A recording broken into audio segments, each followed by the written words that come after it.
welcome to you all. This is Atheist Ireland, and as part of the campaign against the blasphemy law that's currently in our statute books, and the referendum, of course, is about the Constitution, getting rid of blasphemy from the Constitution.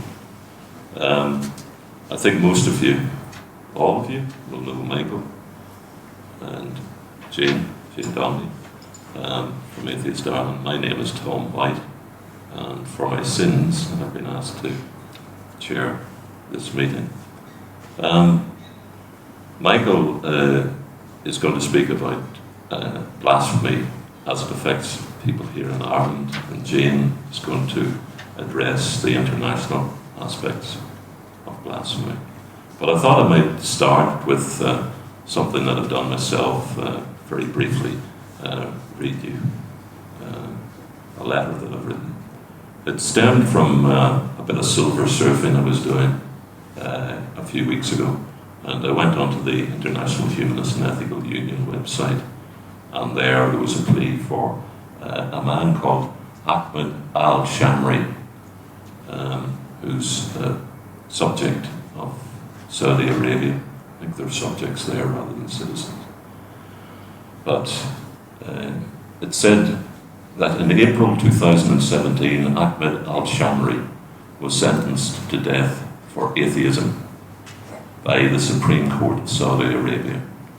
And that had been posted on the IHU website on the 19th of September this year. And under that, there was an appeal for people to write to the Saudi Arabian embassies in their country to ask for information about this man, because neither his family nor anyone else have heard definitively whether he's still alive. He's been in detention for 18 months now.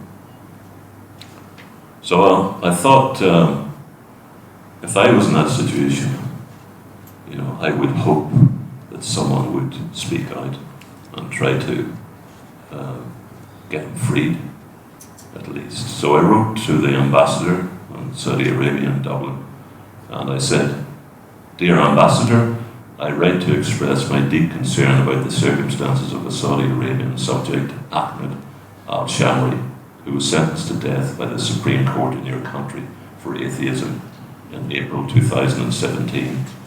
Please, has this sentence been carried out? If not, what are the intentions of the authorities in Saudi Arabia with regard to this man? As you will be aware, Ireland is shortly to have a referendum on removing references to blasphemy from our constitution, a reflection of greater toleration and acceptance of the diversity of faith and belief systems held by our citizenship, which include many people who believe in Islam. It is therefore shocking to people here for a country to condemn someone to death merely for a verbal statement of personal opinion. I'm sure that many people in Islamic countries would be similarly and rightly outraged if a Muslim were to be sentenced to death elsewhere for the crime of saying they were Muslim.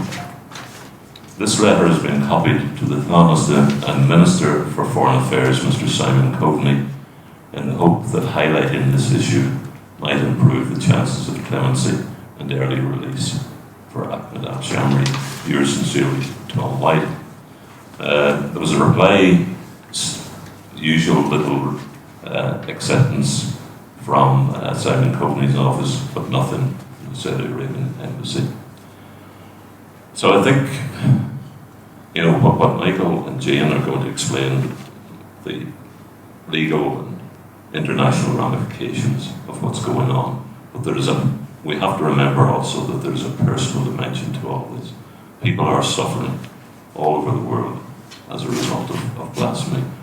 And as Jane will certainly explain, Ireland's blasphemy laws has affected what is going on in the rest of the world.